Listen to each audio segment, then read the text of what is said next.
Hello everyone, আসসালামু আলাইকুম। Welcome back to my new another video. আশা করি সবাই ভালো আছেন। আমিও আপনাদের দোয়াতে আলহামদুলিল্লাহ ভালো আছি।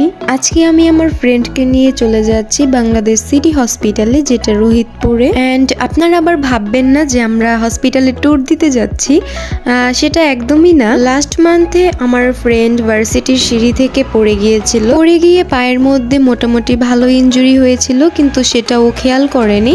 1 মাস পরে এসে ওর পায়ে অনেক প্রবলেম হচ্ছে, দ্যাটস ওয়াই আমি ওকে নিয়ে এসেছি এক্সরে করতে। এই হসপিটালে আমার একটা পরিচিত ভাইয়া আছে যিনি কিনা থেরাপি ডক্টর। এখানে এসে ওনার সাথে কথা বলে আমরা এক্সরে করাই। দেন এই তো এইদিকে এক পাশে ওকে এক্সরে করানো হচ্ছে, আর এক পাশে আমি দাঁড়িয়ে দাঁড়িয়ে দেখছিলাম কিভাবে কি করে।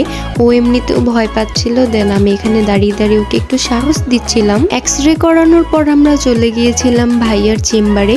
এখানে এসে আমরা বসে ওয়েট করছিলাম রিপোর্টের জন্য। আর হ্যাঁ, আপনাদের বাসায় যদি এমন কোনো মানুষ থাকে যাদের থেরাপি দেওয়ার প্রয়োজন হয়, আপনারা কিন্তু অবশ্যই আসতে পারেন বাংলাদেশ সিটি হসপিটালের 2য় তলায়।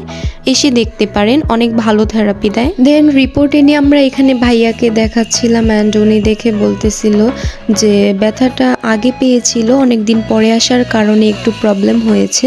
এখন ওকে মোটামুটি কয়েকদিন থেরাপি দিলে ও ঠিক হয়ে যাবে।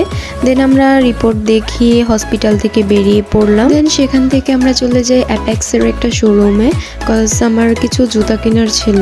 তারপর আমরা আরেকটু সামনে গিয়ে একটা লেস, তারপর সুতা, এগুলোর দোকানে চলে যাই, কজ আমার ফ্রেন্ডের কিছু কেনাকাটা ছিল। অ্যান্ড এই দোকানটাতে কিন্তু অনেক ভ্যারাইটিসের লেস পাওয়া যায়। অনেকে আছে যারা কাস্টমাইজ করে ড্রেস বানায়, তারা এখান থেকে নিতে পারে। দেন আমরা চলে যাই স্বপ্নতে, কজ এখানে আমাদের কিছু কেনাকাটা ছিল। বলতে গেলে বেশ অনেকদিন পরেই আসছি স্বপ্নতে, তাই যা যা দরকার হচ্ছিল সব নিয়ে যাচ্ছিলাম। দেন আমরা চলে যাই স্বপ্নর ঠিক উল্টা পাশেই একটা রেস্টুরেন্ট ছিল, নামটা ঠিক মনে পড়ছে না, কলকাতা কি যেন একটা।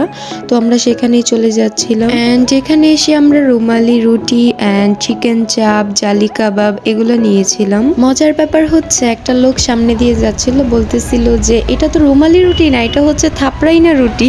তো এটা শুনে অনেক হাসি পাচ্ছিল। খাওয়া দাওয়া শেষ করে বের হয়ে দেখি বরাবরের মতো অনেক বড় জ্যাম লেগে আছে।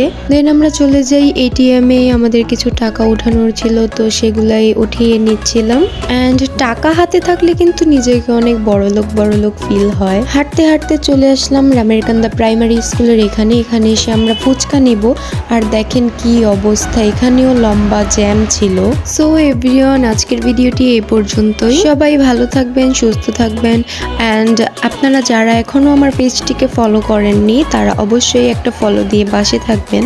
Thanks for watching. Tata, bye bye, Allah Hafiz.